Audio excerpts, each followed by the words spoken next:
జనం బ్రతకాలి, మనం బ్రతకాలి అనేది ఒక విధానం. ఉమ్, మనం బ్రతకాలి, జనం ఖర్చు పెట్టాలి అనేది రెండో విధానం. ఉమ్, జనం త్యాగం, మనం లాభం అవును. అనేటటువంటి.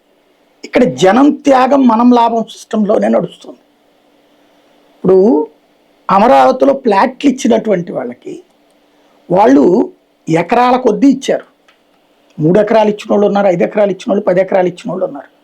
నేను అనేక సార్లు ప్రస్తావించా, వాళ్ళకి ఎకరం మీదన కనీసం ఏడాదికి 2 లక్షల నుంచి 3 లక్షలు 4 లక్షలు సంపాదించుకునేవాళ్ళు. ఇదివరకు వాళ్ళ కింద పాలేరులు ఉండేవాళ్ళు.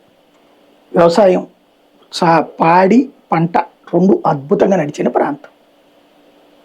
అక్కడ తీసుకెళ్ళి వాళ్ళ దగ్గర నుంచి భూమి తీసుకున్నాను. ఇచ్చేదేంటి? ఏడాదికి 25,000. అది పెరుగుతా పోయి ఇప్పుడు ఒక 50,000, 70,000, 90,000 భూమిని బట్టి ఇచ్చారు అనుకో.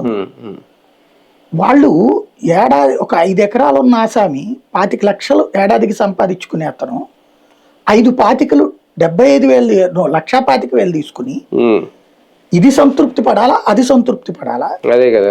అతని జీవితం ఈ 12 ఏళ్లలో ఏమైందో అతని దగ్గరికి వెళ్ళి ఒక పుస్తకం రాయండి. నిజంగా రైతు దగ్గర మాట్లాడండి. వాళ్ళేం ప్రభుత్వాన్ని ద్వేషించట్లా, కానీ ఏంటో వాళ్ళకి అర్థం కావట్లేదు. ఏం చేస్తారు మీరు? నేను అనేది ఏంటంటే, ఇప్పుడు హైదరాబాద్ లో